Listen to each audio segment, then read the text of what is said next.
Good people, good people. It's another week. Eagles Elite Podcast.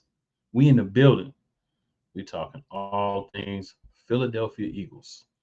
It's off season. We all know that. But guess what? That don't mean it ain't nothing. Maybe not as much. But hey, it's still the Eagles. Still a lot happening. So, of course, we're gonna bring you some updates.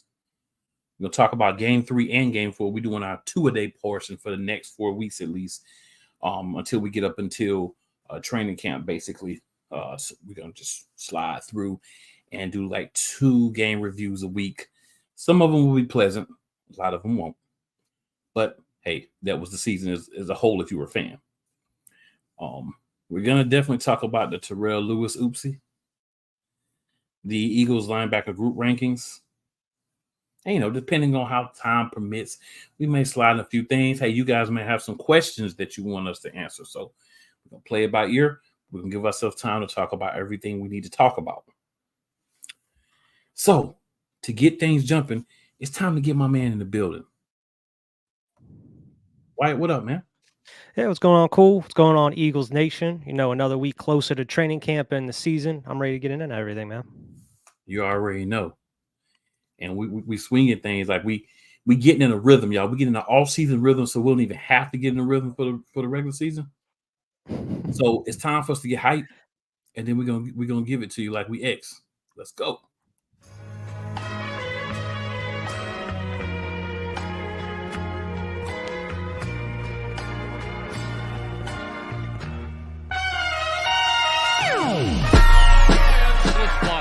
The kick is away, and the kick it's good! And the Eagles win! It's hard to come to South Philadelphia and leave here with the win.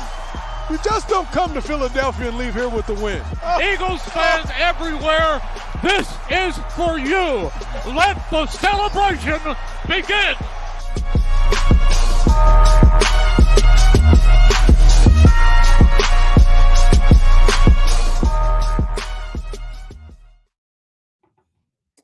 All right, good people, say we in the building, another week. Y'all know we hitting it up, regular season, off season, preseason, postseason, whatever. Always got to give you any news and updates that come into effect. So Wyatt, what you got for the people tonight? Yes, sir. I mean, we already talked about training camp, but we finally got word on when that's going to be starting here. July 23rd to Tuesday is going to be the first official day of training camp. And then they announced that on August 1st is going to be the first open practice at the link. I believe tickets went on sale yesterday. If they're not already sold out, I'm sure you can go cop some of those. I know that they were having like actual on-field passes for a little while. I'm not sure what the pricing for those were. But I really want, I'm sure they're probably gone by now. I really wanted to go this year, but it doesn't look like I'm going to be able to, unfortunately. I'm still trying to make like a game or two this year. Absolutely, though. So the single game tickets went on sale as well. Yeah, they from what I heard, they sold out already, though. So you're going to have to buy. Yeah, you have to buy them from your resale sites because a lot of people do that. They snag the tickets and then put them on the resale sites. But yeah, upcharge them. Now you may be able to still get. The last I heard, there were still some of the tickets available for the open practice and then the VIP with the field pass.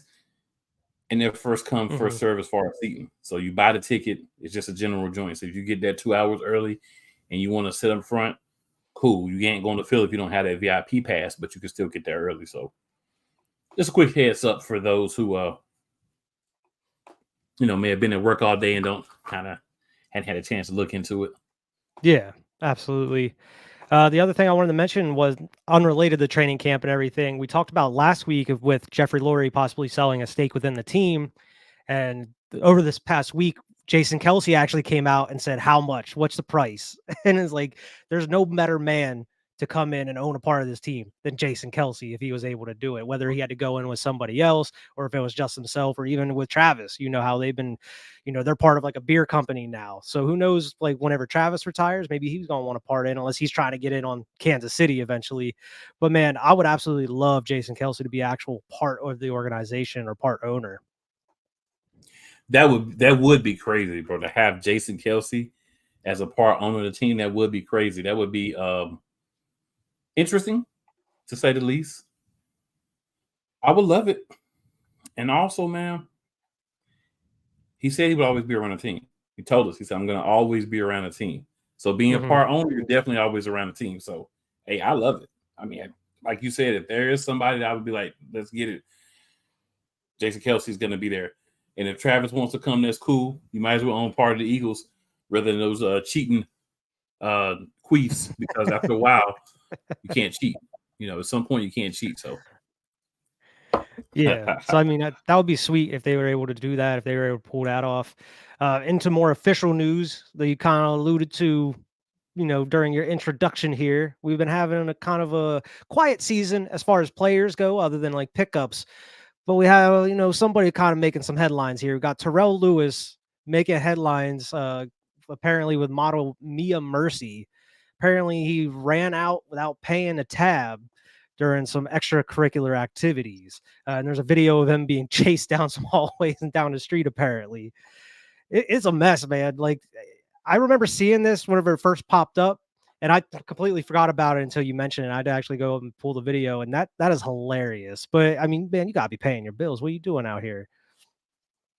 and what's funny is the report is it was a triangle affair, right? Man, You're even going above one Mr. Zion Williamson in your activities. Crazy, man. Like, I saw that and I'm like, dude, are you really like? So you clearly could tell that there was two women, because one had the camera and the one was chasing him. So apparently, you know, instead of paying his bill for services rendered, if you understand where I'm going with that, he decided to skip out and took off. Like, she's still like, you know, in her birthday suit and all that. And she just wild out. I'm like, bro, you really just gonna wild out like that? That's how you get Straight down, up. like, for real? Yeah, that's not good at all. Mia gonna have to start taking that money up front for anything now. You can't be waiting till after. Hey, he ruined anybody else getting getting services before pay. Now you got to get paid Ruin it before for service. everybody. Thanks, Terrell. Yeah, you got a woman running through the halls in a birthday suit because you wilding, don't want to pay your tab. He must have saw that bill and was like, "What? Excuse me." Hey, you should have negotiated all of those things beforehand. Beforehand, right? Negotiation is supposed to happen before services. He might have saw it and ran out, or he might have just said, "I'm gonna give me a freebie." You know what I'm saying? Yeah, I mean, maybe they put a couple add-ons. Maybe he wanted some extras. Well, you're well enough known where people gonna be like, where you gonna be known and you're gonna get called out and whatnot. And they clearly were taping anyway, so you can't get away with it. Like, come on, bro. Yeah, like, one, you an NFL player. Two, it's with like a model, like a pretty famous like OnlyFans model, I guess. Like, it's gonna get out there one way or another. What are you doing, man? It's not a good look. You're not a smart move, man, but hey, it's done now. You can't go back in time. But somebody trying to make the team, that's not a good look. It's not what you want to be known for. It's not what you want to be known for. So, good people, we got our first comment of the night. Philly says, good evening. Good evening, Philly. Thank you for tuning in. Appreciate that. On, Philly? But yeah, man. Not much else really with the news. Like we say, you know, it's a time of year where there's not as much information as there normally is. So something weird I came across. The Philadelphia Eagles have a former player on every team except one. What team would that be? Right. So it is a AFC team. I'm checking now to see who it is. I had it up earlier, guys, and then the wonderful internet decided, nah, we're not gonna let you have that. You know, like, give me that. Yeah, like, give me that. But yeah, so does it tell me here? I may have to come back to it.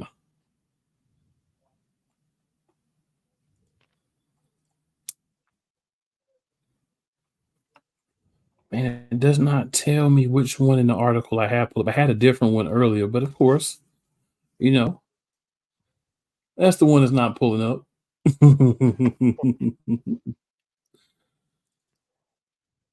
But yeah, so we'll find out what team it is, and I'll get that information back to you guys before we end the show tonight. I'll do some real time research here and find the answer to that. But before we, we'll move back to that. No biggie. I'll get you that info. What we're going to do now is we're going to actually go ahead and slide into our first break. We're going to try something a little different with our commercial breaks. So bear with us. We're going to be back here in a couple of minutes. And we're going to keep it moving. Eagles Elite. This freezing is not a good thing. Live is live, y'all. The best thing about live is it's live. The worst thing about live is it's live. It's live. All right, let's do the thing. Here we go. Drew Willingham. In this case, yeah, you put the blame on Kyle Shanahan for apparently not preparing the team enough for the overtime rules, supposedly. Cole Johnson. Peyton was considered the winner, and he was the darling of all darlings for Gerald. With a special appearance by Tyrone Alizé McDummy. Ain't nobody calling me. Text. Delete! Join these two football enthusiasts as they give you Total Football Talk. Live every Monday at 4 p.m. Eastern, 3 p.m. Central on the Sertoba Media and the Comey Media YouTube channels.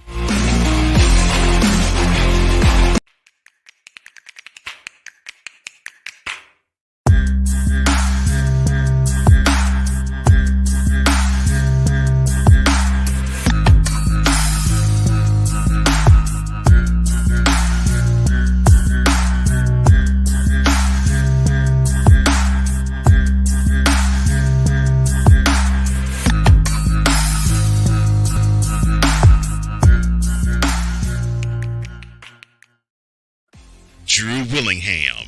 In this case, yeah, you put the blame.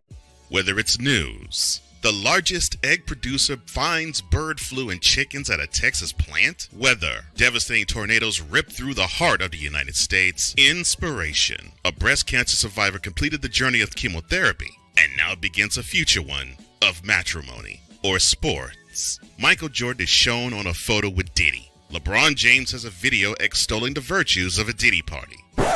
This has been yet another Beating a Dead Horse presentation. We got you covered. BS3 Network proudly presents The Morning Shift with Cole Johnson. Live every weekday morning beginning April 29th at 8 a.m. Eastern, 7 a.m. Central.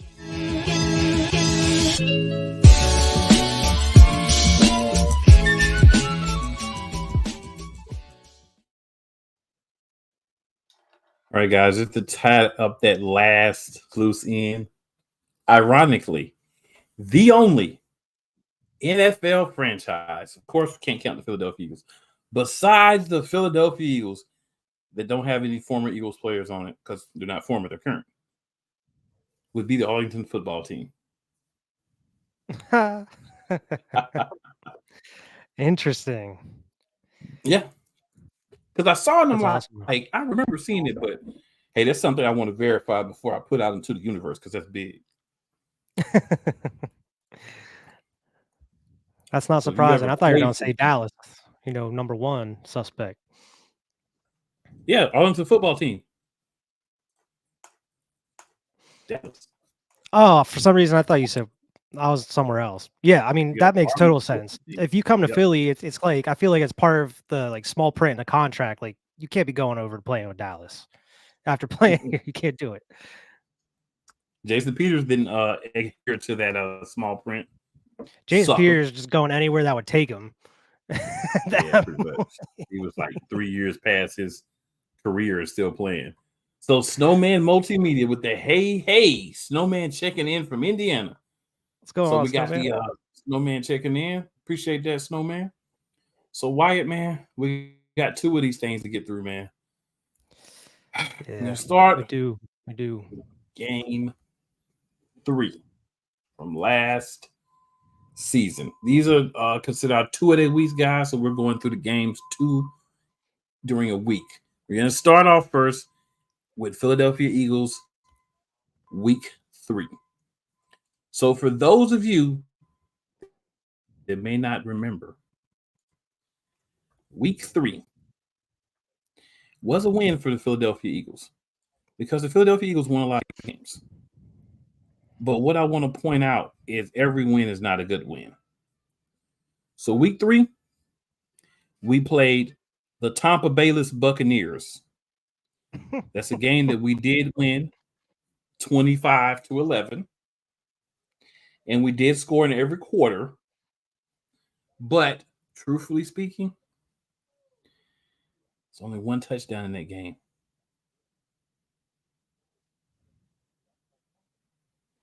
Only 1 touchdown we scored, and there was field goals. And see, it was funny. I'm laughing, but I'm not laughing. Well, we did actually. Jalen Hurts did run in a touchdown too. So apologies, I missed that when I was looking up the information. He did run for a touchdown too, because I was looking at the passing touchdowns. Yeah, he did throw one to Oz Olamide Zaccheaus, who was the second leading scorer by yards for that game. But yeah, another game where, field goal kicker did a lot of the work. And 2 interceptions to this Tampa Bay team. And I'm not saying his Tampa Bay defense wasn't the defense it was in the past, but turnovers were a big issue for us last year. This game definitely proves that. I'll let Wyatt give you some of his thoughts, and I'll come back and give you some of the team stats and some other info. Wyatt, what are your thoughts on this 25-11 victory to the over the Tampa Bay Buccaneers? Yeah, I mean, looking at the score, it definitely tells a different story than what actually happened out on the field. I mean, it was a lot of the same mistakes we've been talking about, reviewing the first couple games here. It's even more apparent here because, the Bucs are relatively known for, going after the quarterback. They're blitzing a pretty decent ton. And, we saw it in the playoff game, which we're going to get to way down the line.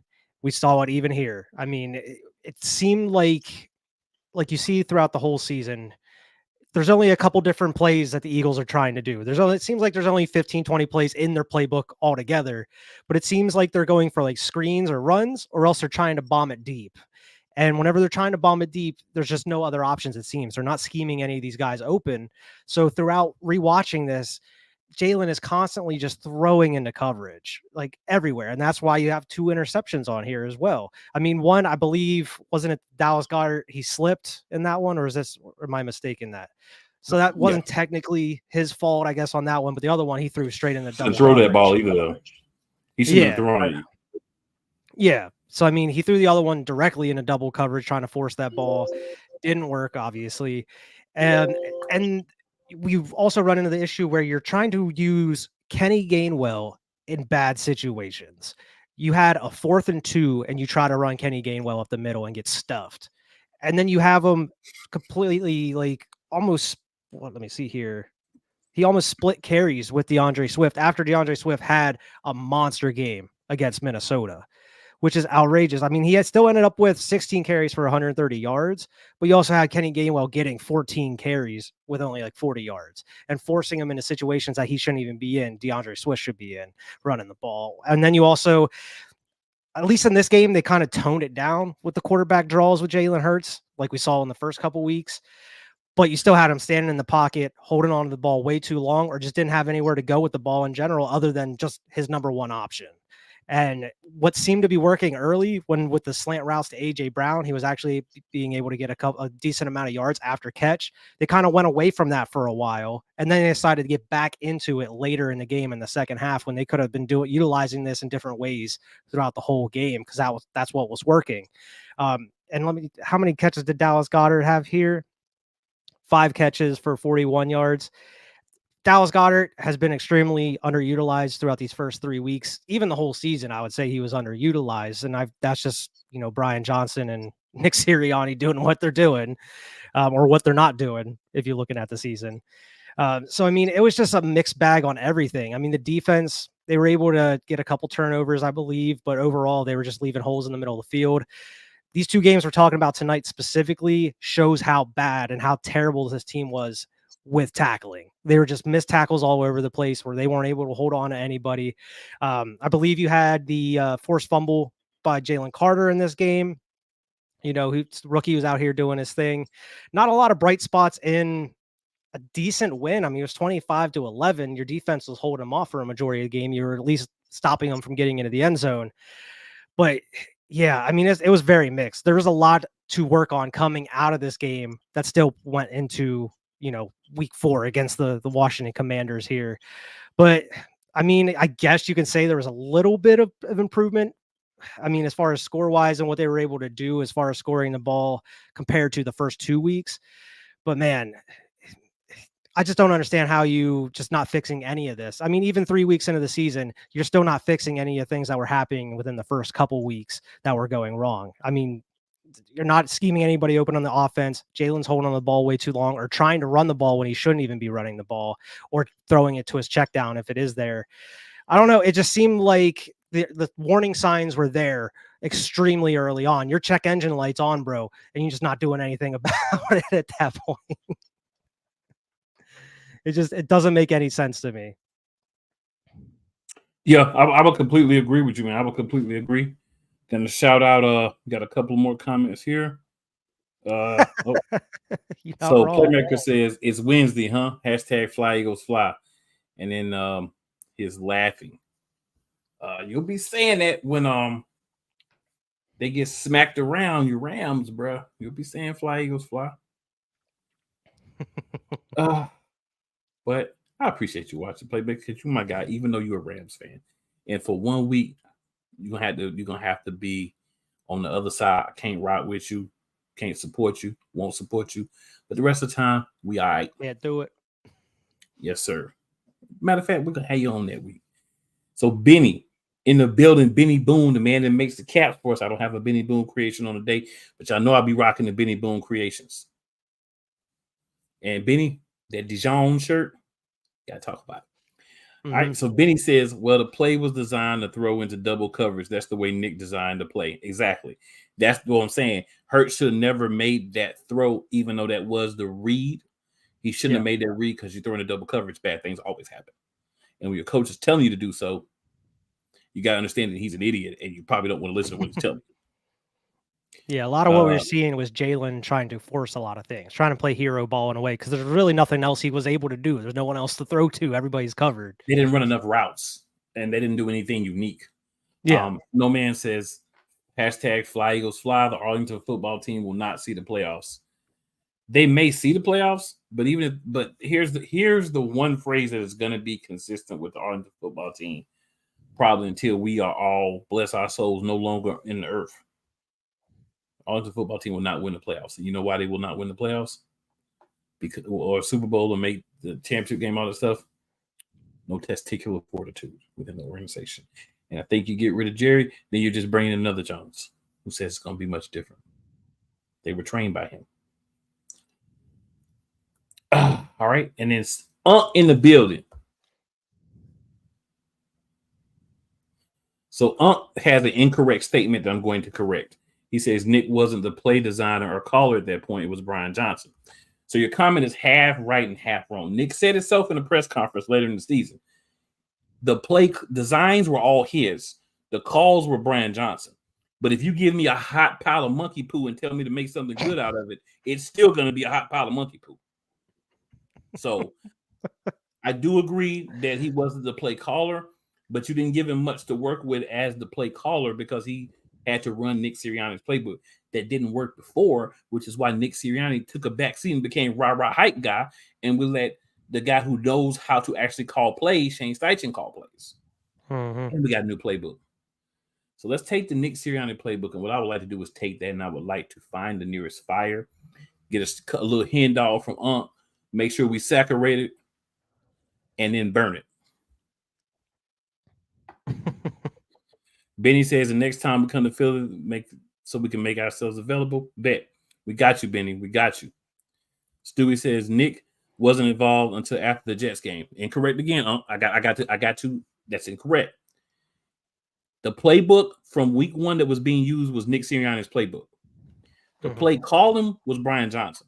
But again, the playbook was Nick Sirianni. He said it himself multiple times throughout the year. The playbook that was being used was his plays. Now, the play call of those garbage plays was Brian Johnson. But again, steaming monkey poo. You want me to call steaming monkey poo? You can't get much good out of steaming monkey poo. Just, a lot of what we saw for quality plays was audibles that they were calling on the field. You know what I'm saying? And they even said that the players said that too. They were calling audibles on the field, and they're so happy that they have a different playbook this year. And that's not a shade on Brian Johnson at all, because they don't have a problem with Brian Johnson. They had a problem with the playbook that they were using last year. Now, if you want to, so I say this about Brian Johnson. I know he's getting a lot of flack, and I'm not saying that he's blameless in what happened in these games we're talking about. But what I will say is, handicap me by giving me a bad playbook. There's not much that I can do. Yeah. We don't really know the true Brian Johnson or what his actual offense would look like. So also, Unc says it was his playbook, but he never designed any play in the playbook. Shane did. So what I'll say to this is, Nick said it was his playbook, his design plays. Shane took his playbook with him to Indianapolis. And that's why on display. Yeah, and that's why they looked a lot better last year than we did. So if Shane designed the plays in this silly Sirianni playbook, then Shane, that must have been like rookie year. He was hanging out with Tony Khan, and he made that playbook. For those who don't know that reference, I am a true believer that Tony Khan is a nose powder monster. So he had to be doing that if he made that playbook. The difference is, and I say this, the differences between what we saw last year and what we saw the 2 years before that when Steichen was calling plays was night and day. So yeah, I'm going to have to say I don't believe that Steichen made that playbook for Sirianni. I believe Sirianni made that playbook because he thought he was going to be the play caller for the Eagles, which he was about 6 games or 7 games his first year. And after that, it was like, yeah, Steichen need to call these plays because this is not working out and we're trying to win games. I still think like my biggest beef in all of this is do not bring someone in to call a playbook that's not theirs. Yeah. If you're going to hire a play caller, you're going to hire OC and he's going to be the guy that calls the plays. Let it be his plays. Now, if you want to interject a few of your plays into it, that's cool. But it's got to be his playbook. So Unc corrects me with confirming it was 7. I said 6 or 7. He says it was 7. I remember it was around there, but thank you for that confirmation, Big Unc. Yeah, it's Nick sitting around all last summer, smoking that herb, playing Madden, and getting good ideas from the Madden playbook, marking them down, and bringing them into the NovaCare complex. Like, hey, this could work. The same 15 plays for Madden. Pretty much. It was disappointing. This is another one of those games where you get down to the nitty gritty, and a lot of what should be going on is not going on because the way we're moving is just not right. 10 of 16 on third downs, 2 of 3 on fourth downs. Why do we keep getting into situations where we have 3, 4, 5 fourth down plays when you're playing against a team that you were dominating on the run? You know what I'm saying? Especially like when you have the playmakers, you have Swift, you have Goddard, Smith, and AJ Brown. It should be easy for you to get those yards, whether it's 10 yards, 5 yards, 3 yards, what have you. You should have a play for everything. With those playmakers, you should be able to do it. Dude, even when you average in the raggedy 14 carries for 50 yards from y'all boy, Gainwell, not my boy, and not my, he ain't my boy. boy, y'all boy watching. Even when you add him into it, we still had over 6 yards of play rushing the ball. Well, 6 yards per play, excuse me, between the pass and the rush. My thing is simply this. How you got 6 yards to play, but you got all these fourth downs? What are we doing? And that's like one of the biggest beefs I have with the play calling was it just the playbook that was being used, I feel like wasn't that good. And I feel like the play calling wasn't enough to make up for the poor playbook because you had a young guy in there that was just learning. We had 27 first downs to their 12, right? They didn't have any fourth downs. We had 78 plays to Tampa Bay's 44.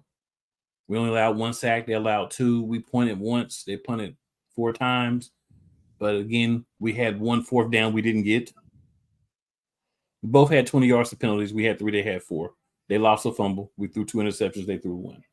TOP, 38-55 for us, 21-05 for them. And the reason I talk about some of these things is to point out we dominated that game statistically. But then when you look at the score, you're like, bruh, and you only got 25 out of that? 2 turnovers, a missed fourth down, averaging 6.1 yards per play, but still getting in 3 fourth down situations. These are things that could have been cleaned up. But after this press conference, what did we get from Nick Sirianni? This was the week where I knew that we were in trouble. You know why I knew we were in trouble this week? Because this is the game where they asked him about winning and how things are going and the fact that, we only put up 25 against this Tampa Bay team, even though we ran the ball for 200 yards. And he said, winning is winning. It doesn't matter if you win pretty or you win ugly as long as you win. And while I did kind of count this as probably technically the last preseason game because those guys didn't see much work in the preseason, there still was a lot of stuff that needed to be cleaned up after this game that was not addressed. And that was the problem I had. We weren't addressing, adapting, like you said earlier, making changes when we needed to. I don't have a problem with you come in with a game plan, it don't work. It's okay. That happens to everybody. But when the game plan is not working, fix it. The defense kept us in this game. You know what I'm saying? We only gave up 11 points. If the defense had played worse, we'd been in trouble. And they weren't exceptionally great, but they were solid. You know what I'm saying? And again, young guys not getting opportunities. We out here playing the Bucks 25-11, and we're not even getting guys in the game for a play or two to sub just to get their feet on the field, just to understand something, just to put a couple of plays on tape for them. Nothing. What are they doing? Sitting on the sideline in their jackets over their uniform. Just sitting, just watching. Just watching, just sitting. Yeah. And to go back to what you were saying, if anybody goes back and watches those episodes after these games happened, we were even saying it. It's like, it seems like they're going to start getting complacent at this point. And that's exactly what they did. They started using that excuse.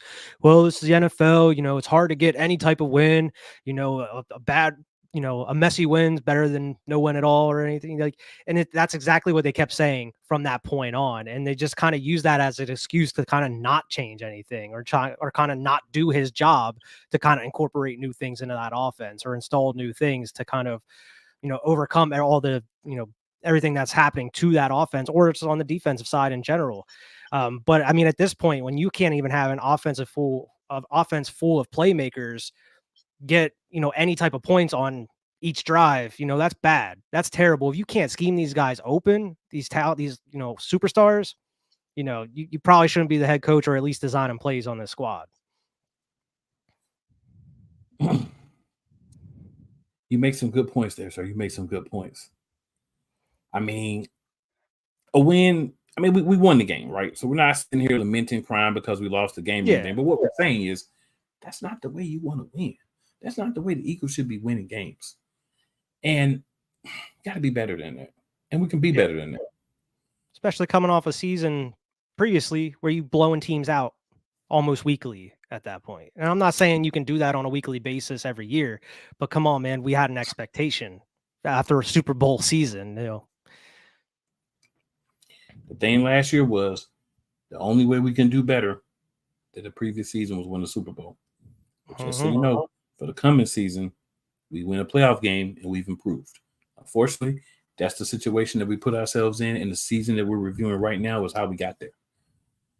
So, good people, take another quick break, come back, and we're going to talk about Philadelphia Eagles ranking within the linebacker group and what's come out about our linebacker group is being said. So we'll get into that in a few moments. But before that, a couple of commercials. Appreciate you guys for hanging with us. We'll be back. Rams fans all around the world. It's a beautiful thing to be a Rams fan right now. Stafford's back. We will see about Cup.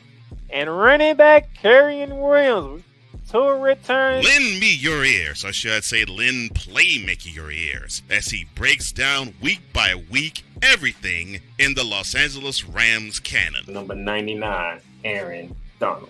Can't wait for 2029 to come to know that you are going in the Hall of Fame, and it should be first ballot, no questions asked. Join the Playmaker as he breaks down everything Los Angeles Rams style in Ramily Talk on the Playmakers Blog Network YouTube channel and where you can find podcasts. Join Ryan McCarthy. I became a Jets fan because Kurt the Frog was my favorite Muppet because he was green, and the Jets wore green. That's how I became a Jets fan. And Dustin Henry. ESPN is cashing all in on let's pay a few personalities and we'll just kind of fill in the gaps. As they walk you through all of the world of sports from their perspective. The Albany Empire, it's a literal circus. No credentials required. Where, Ryan, say the tag. Where you don't need a press pass to talk sports. Live every Tuesday at 8 p.m. Eastern, 7 p.m. Central on YouTube and where you can find podcasts. Oh, yes. The tradition, the pageantry, the spectacle, the history, the slut. Wait. I gotta rep my brother's stuff right. All my DMV soldiers, stand up! And welcome to the Commander's Gridiron Report. You want your commanders to be repped right? Well, D. Willie is your man. Commander's Gridiron Report. Every Tuesday at 11:05 a.m. Eastern, 10:05 a.m. Central on the Sotoba Media YouTube channel. Music by J. Cool. Where my soldiers? Right side. Commanders. Where my soldiers? Left side. All right, good people. So we back in the building. So we ready for some more talk, guys. See, I got it cool tonight. In the background, I just got like chilling in the room, relaxation. You know what I'm saying? Breaking it down, talking. I can't do it. New moves sometimes, y'all. Sometimes we got to give a little. This is what's popping, and now while I'm out, got to do that sometime. Got to do that. That's part of it. All right, so linebacker rankings were done. I believe it was CBS. ESPN. We were ranked. It was ESPN. Okay, I thought it was CBS. Yeah, Michael Clay's projection. Yeah, we were ranked 30th out of 32. Right? And honestly, the reasons that we were ranked 30 out of 32 going into the season, a lot of them are fair. But it's going to be up to the Philadelphia Eagles to come out and fix that this year. So Wyatt, I'm going to let you talk to the people first. What are your thoughts on the 30th out of 32 ranking for the Eagles linebacker group? Yeah, I mean, it definitely seems pretty low. Like, I'm not saying we're anywhere up in like 15 to 1 or anything like that. But I, like you said, I do kind of understand where they're coming from. I mean, we talked about before, Nakobe Dean hasn't really proved anything within the league so far. He has to stay healthy this season. And as far as being that green dot, he has to kind of be that leader for the squad and be able to be out there on the field. Jeremiah Trotter Jr., he's a rookie. Don't really know what he looks like in the NFL. Oren Burks and Devin White are the new ones to the team, and Devin White's coming off of a kind of a low season with the Bucks. That's why he kind of needed that fresh start. So there is a lot of question marks with the squad right now. But I gotta say, if this squad is ranked 30th, what would we have ranked last year's? Because that would have been easily 32. Like last year's was a terrible linebacking group. So I mean, I would easily put that above what we had last year. But I mean, looking at some of the other teams that are above us, I mean, I can understand why they have us low, but I definitely think we deserve to be up just a little bit there. So I mean, if you break it down, right? Nakobe Dean heard a lot of last year. Things happen. There's no, oh, he's a bust or anything from me. There are people who, if you don't make the Pro Bowl by year 2, then you're horrible and you need to be replaced and cut and all that. But I think Nakobe Dean can be a solid guy for us. But what we need to watch out for is what we saw from the OTAs. So we saw Devin White. We saw Zach Bond take a lot of the inside linebacker, where you'd be truly playing linebacker in this team. First team reps. So Nakobe Dean is going to be at a place where if he's going to start this season as the captain and calling the plays like he did last year, my boy better be ready to come out in training camp and get it in, because you're fighting an uphill battle now, which one of two things is going to happen. He's either going to come out and he's going to say, one of these 2 linebacker starting spots is mine. Somebody's going to sit on this bench and watch me. Or Zach Bond, Devin White are going to do enough to keep him on the bench. And he's going to be a backup this year. And if he doesn't start, or even if he doesn't necessarily start, if he gives great reps, I think we'll be good with him. If he doesn't give great reps whenever he plays, it's going to be a problem. Yeah. Devin White, good player, but didn't have a great year last year. That's how we were able to grab him. That makes sense. Zach Bond, a lot of talent, but he couldn't get a starting role in New Orleans. We brought over a player from New Orleans before, and it worked really well. So let's hope that Zach Bond works anywhere near as well as Malcolm Jenkins did for us. Different position, but still in the interior of that defense.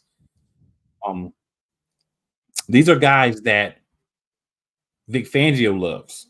He's been speaking a lot of positive things about. So this is an opportunity for those guys. But with this group right now, based on last year, right? And I think that's the big thing that I want people to understand. We're basing a lot of, excuse me, guys, my eyes just got dry. Crazy. We're basing a lot of this based on how bad we were last year. And yeah, we did make some upgrades, but a lot of them weren't long-term, or they're not ready yet. Right? Jeremiah Trotter Jr., he'll probably get some time this year, but he's not a guy that we should be expecting to come out and have a great first year. I mean, he'll have some good moments, I think, but this is an organization that's in his blood. He'll love it, but I think you have to acknowledge that. Oren Burks, Ben Van Summeren are guys that may make the roster as backups, may not make the roster. We don't know. Your thoughts, man? Yeah, I mean, I completely agree with that. I mean, it's just it's a wait and see game. How these guys look in training camp, where they're going to be able to have them out on the field at, whether who's starting, who's not. Who knows? Possibly bring somebody else in along the way as well, whether it's a free agent or by trade. Who knows? We've seen Howie Roseman do this, going into training camp. Hell, we've even seen him do it in the first part of the season. Go out and make a trade, make some adjustments if he doesn't like what he's been seeing through training camp or in those first couple games. I don't know. I mean, I think Devin White is probably going to be one of the starters for sure. I think he may have a decent season, a change of scenery and everything like that. But I think it's all going to be based around the scheme as well. We don't know what the scheme is going to look like with the players that we have under Vic Fangio. But I think it's going to be definitely better than what we've seen definitely last year with that hodgepodge mess of Patricia and the other bull. But I don't know. It's more of a wait and see game, but I do like the depth that we have here. I mean, Howie Roseman has at least went out of his way to address that linebacking room this offseason for a good reason. Yeah, Devin White's 26. So he's going to be around for a while. Yeah. I think he's a guy that, if his skills continue to develop, he might be a great inside linebacker in his 3-4. Now, what I have seen and heard from Vic Fangio's system here in Philly is they are going to rush the outside linebackers. But what they're wanting to have is guys who can do a little bit of both. So, for instance, to explain, a guy like Josh Huff, he can play the outside linebacker because he has some cover skills. If you want to drop him back in coverage, have him cover a zone, have him cover a third or fourth receiver, you can do that. You can't necessarily do that with certain players, right? Same thing with guys on the other side. Some of those guys. One of the guys is a guy that we didn't see a lot of last year. That a lot of people call Hassan Reddick 2.0. Right? You guys know what I'm talking about. Mm-hmm. If he plays better this year, if that group as a whole can adjust to the scheme and use the coverage skills some, and just for those who don't know, I'm talking about Nolan Smith. Make sure I throw out there. We might have some newbies who don't really know, so let me make sure I get the names because, make sure. But if all these pieces that we have can just do what we need them to do, not anything out of the ordinary, not anything extra, but just what we need from them for us to be successful, this team should be good. This group should be good. But again, it is relying a lot on guys that up until this point haven't shown that they can do it. Doesn't mean that they can't. But that we're just waiting for them to show it. So I don't have a problem with being ranked 30 right now. Honestly, I kind of like it because I feel like there's something else, another bulletin board material, something else to throw on the board. Like, hey, they don't even think y'all any better than 30th. This is all they're giving y'all. They're basically saying y'all the 30th best linebacker core in the NFL, and there's only 32. So I kind of like it because it's like, all right, we're basically saying y'all nothing. Yeah. You're What do we got to garbage. lose? You're bottom of the barrel, and you're going to keep your team bad just like you did last year because of you. I can't speak for anybody else, but if I'm as somebody that's just a very competitive person, anything I try to do. If you're not competitive, I don't think you're in the NFL, right? So these guys are going to come out and hopefully use this as motivation. I love it though because doubt us, man. Like doubt us. I don't want to. I personally speaking, I don't want to see articles saying, "Oh, the Eagles had the best this and the best that and the best quarterback, and the best wide receiver, best running back, best defense, best linebackers, best cornerbacks, best line." No. Talk about how bad we are, how terrible we are, how we not this, we not that. Do it. Give us more motivation. I'd rather have that than everybody stroking us, because when everybody's stroking us and telling us how great we are and how we're, wonderful, that's when we seem to have bad years. It is. When people people doubt us, when they don't believe in us, when we can't get the job done, they don't believe we can get the job done, we normally look better. Doubt us. Please doubt us. You're helping us. That's so strange. It's like this team, for some reason, doesn't know how to be a top dog when they actually are. Like, they have the potential to be, but for some reason the Eagles always work better as an underdog for some reason. Because no one likes us, so we don't care. When people start liking us, it's a problem because we like when people don't like us. Yeah, it's like we're not used to this. Yeah, don't be nice to us. Like, tell us how we. That's what we're used to hearing. Don't be doing all that other stuff. We don't do that. But yeah, man. Any other thoughts on this very low linebacker grade that we've been given? Nah, man. I mean, I hopefully when all said and done, we up there a decent bit by midseason, by the end of the season. Hopefully everybody is able to go out there and prove them wrong with the effort they have and put the guys in the right position to succeed. I dig it, man. So another commercial break here, guys. We're gonna hop back in.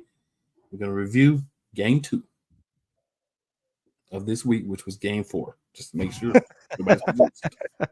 Our second game of the week, game 4 of the season. Let's go. Whether it's the men's college game, the way that this season has been going, yeah, anything is possible. The women's college game, and how passionate Angel Reese was at that press conference, they got their mojo now. The WNBA, AJ Wilson on Twitter 1 and 2, followed by Brittany Griner, Aaliyah Boston, Jackie Young, or the NBA. The Lakers had a 0.8 chance of winning. And then what happened in the fourth quarter? LeBron James by himself outdid the Clippers. You will get any and all of the information right at your fingertips or your earlobes. Join the Playmaker as he breaks down all things basketball in Shooting Lights Out on the Playmakers blog, network, YouTube channel, and where you can find podcasts. Cool McCain. You thought you wanted Gunther against Chad Gable, but you didn't. And I'm going to tell you why. Chad Gable would take everything that Gunther's done and bury it. The Playmaker. It was on site. AJ Styles walked out there, seen LA like, oh, okay, then we LA Knight hopped out the car, let's go. Break down everything in TNA, AEW, and all of the WWE programming. Join these two kings, monarchs of wrestling, live every Monday at 6:30 p.m. Eastern, 5:30 p.m. Central on the Play Caller Sports Talk YouTube channel. Everything Boston. I love you morons. New Kids from the Block, New Edition. Dear whatever the law firm is. Sincerely, the U.S. Supreme Court. Ben Affleck, Matt Damon. Go yourself again, Jason Whitlock.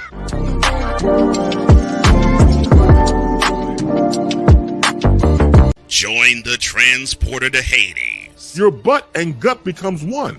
Join the reformer of hooker whores. This is my daughter, Placenta Booty Johnson. Join the bronze god. And ever you are in distress, take off your baseball cap and throw it in the air. Join your very own superhero of broadcasting, Chris Bass. So whatever color crayon they get, they palm it and do two circles, and that translates to, I can be the black people. As he takes you through the week's paces in Baseline.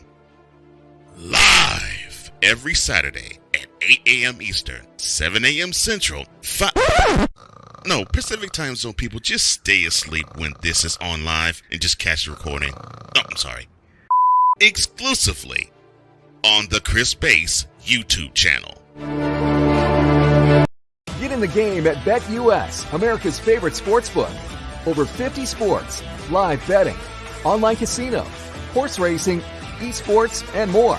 Start now and enjoy easy deposits, fastest payouts, and the biggest bonuses. And for over 25 years, BetUS is a name you can trust. Mention TV 150 now and get up to 150% in bonuses. BetUS, we've got your game. Call or visit BetUS.com now to join. Yes, sir. Yes, sir. Shout out to 502 Angel Radio, who also are playing our wonderful, released to us our wonderful product here, right? And if you're listening anywhere besides Eagles Elite YouTube channel, please make sure you hop on youtube.com/at Eagles Elite Podcast, or just go to YouTube, type at Eagles Elite Podcast, and your little search bar, lovely search bar at the top. Hop on us. Make sure you hit that subscribe button for us, that like button, and also that share button so that we can get this wonderful product to other people who may like it. All right, so Wyatt, first NFC East game, it was stressful to say the least. I'm going to just say this and I'm going to let you take it away. First quarter, we both scored 7 points. Second quarter, they scored 10, we scored 3. Third quarter, they don't score, we score 11. Fourth quarter, they scored 2 touchdowns, we scored 10. They get the game to overtime with their second score. And in overtime, we pull out a victory.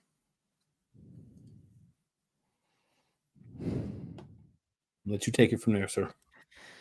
Yeah, I mean, we talked about it in the last game. I mean, Jake Elliott's the MVP of the season so far as the Philadelphia Eagles are concerned, sitting at 4-0.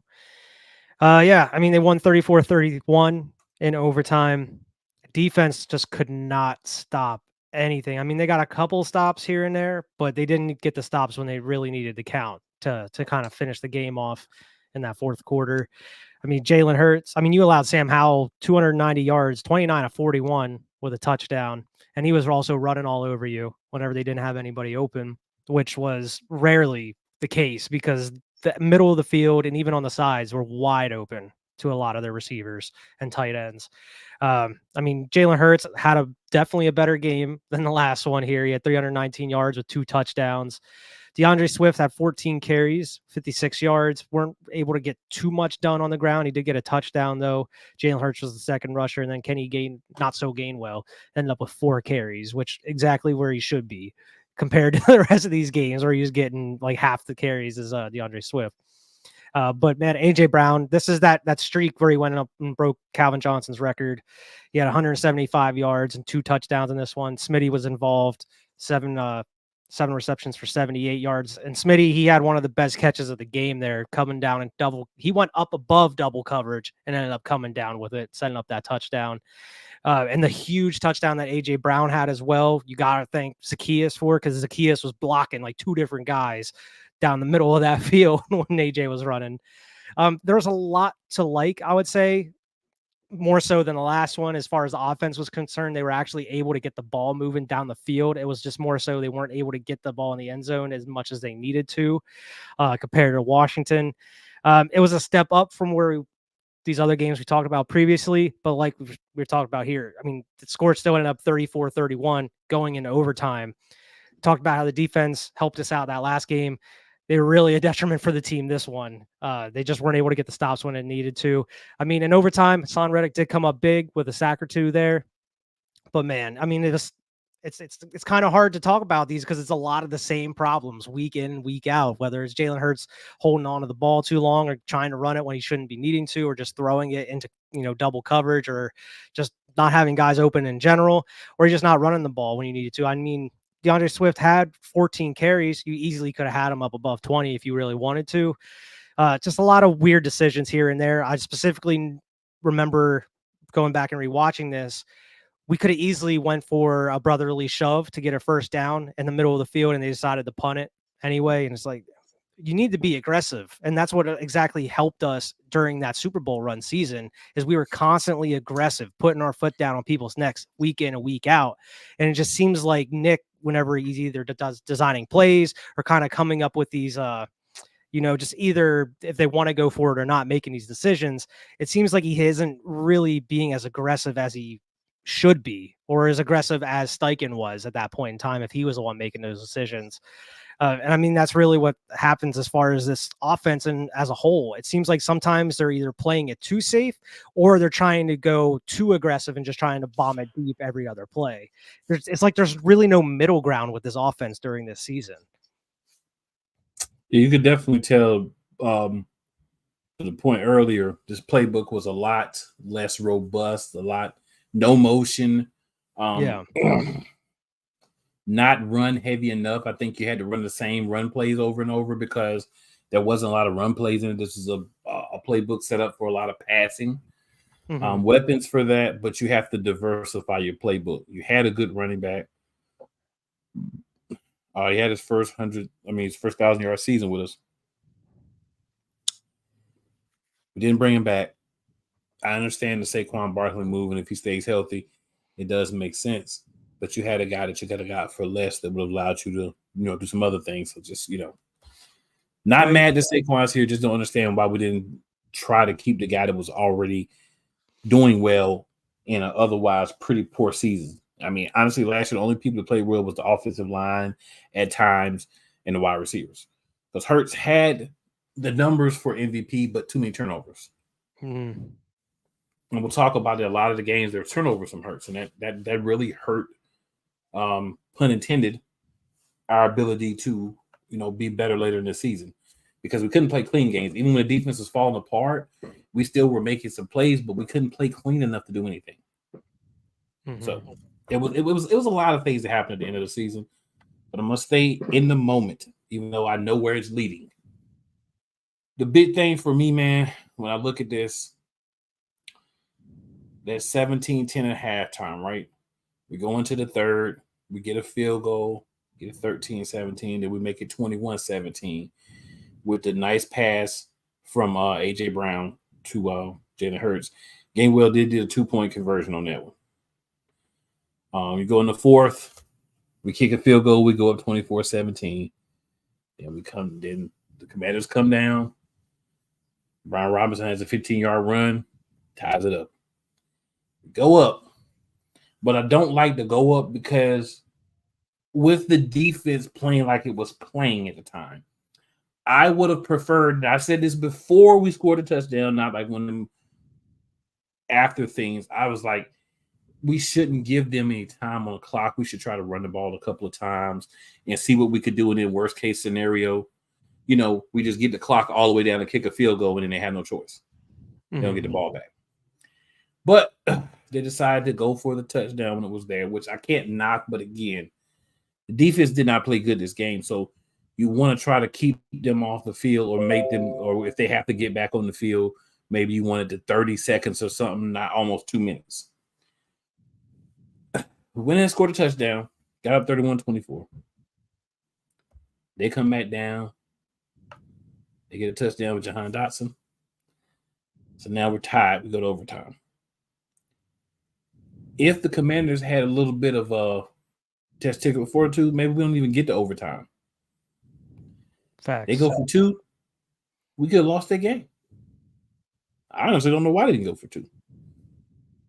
But we got the field goal in with like 4 minutes left in overtime. So both teams had opportunities. They couldn't do anything with the ball on offense. And then we finally scored a field goal to win. Both games against the Commanders were close this season. This one in Philly was a lot closer than it should have been. The defense didn't play well, but they were owed a game where the offense had to carry them because they had been carrying the offense through the first couple of weeks. So they were owed that, like, y'all get us back game. And this was definitely that, I feel like. But overall, man, you can't fault individual performances, right? We talked a lot about what guys did. Howell had a clean game. He did. He looked a lot better against us. He did about a lot of other teams. But the important part, 319, 2 touchdowns, no interceptions for Hurts. So we had a game where he was able to come out and command things and not throw interceptions. So I was excited because of that piece in this particular matchup. We don't win that game without Hurts. I mean, that's where he kind of went into like a superhero mode where he started running towards the end of the game where he was getting 10, 15 yards per run. And 2 big touchdowns to A.J. Brown. We'll see that a lot more throughout the season. A.J. Brown had 9 for 175 in that game, so he was a big part of what we did. Smitty had 7 for 78, so he had a solid game too. You know what I'm saying?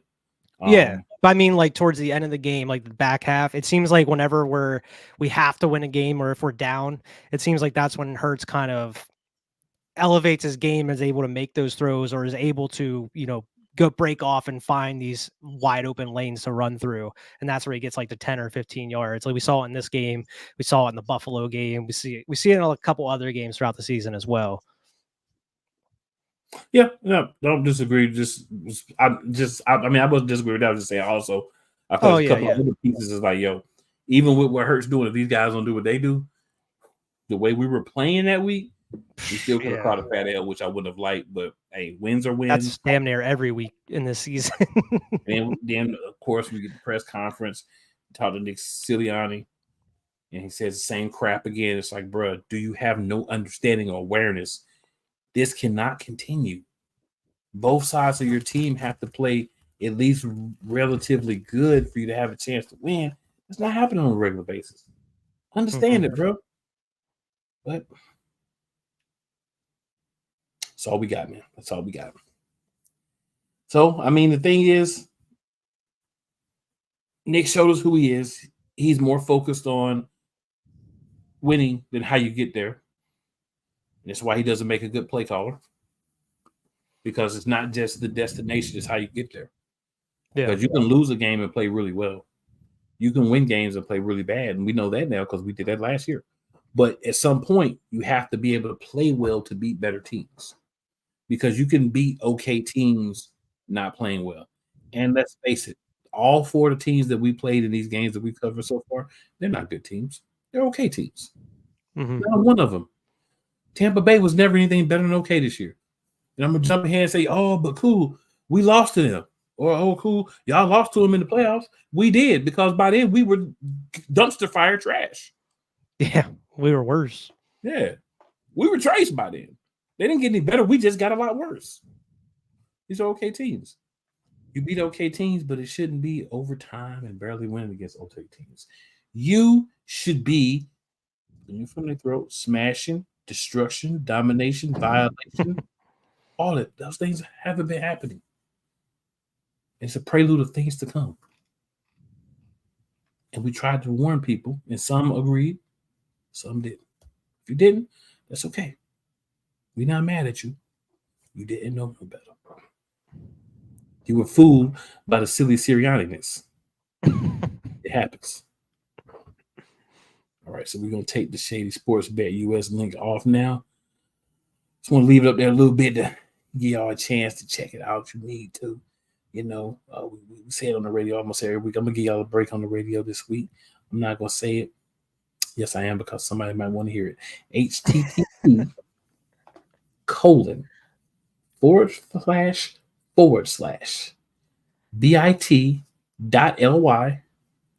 bit.ly/ again, Shady Sports Network -bet US capital. Don't think it matters either way, really, though. But go there, still get your other benefits and everything, but people can get a little something to help keep the lights and everything on from you guys checking that out. So before we end the show, sir, do you have any other comments, any other things that you want to get off your chest for the week regarding our Philadelphia Eagles? No, man, I'm just excited for training camp roll around. I'm ready to see those hype videos and those daily videos from practice and everything. Just get the blood flow and get the adrenaline running, getting ready for that season. It can't come fast enough. I'm super hyped. Make sure to like, share, and subscribe as always, guys. Absolutely. You know me. Tell 4 of your friends and tell 4 of your enemies. Just because they don't like you does not mean they won't like us. If you're anywhere besides the Eagles Elite channel, search bar at Eagles Elite Podcast. Don't give boys that like, share, and sub. We need that. We always need that. We should have our diva back next week. We're getting closer to the season. We might get some recap people in. You never know what we're going to do from week to week. Sometimes we don't even know. So stay tuned. We'll be back at you next week. Fly Eagles Fly. #BeElite. Be elite. And always remember, it is never where you start, but it's always where you finish. That good, people? Out of here for the evening. Make sure you're back next week. We're going to do this thing all over again. Games 5 and 6 next week. Spoiler alert, they're wins. Let's go.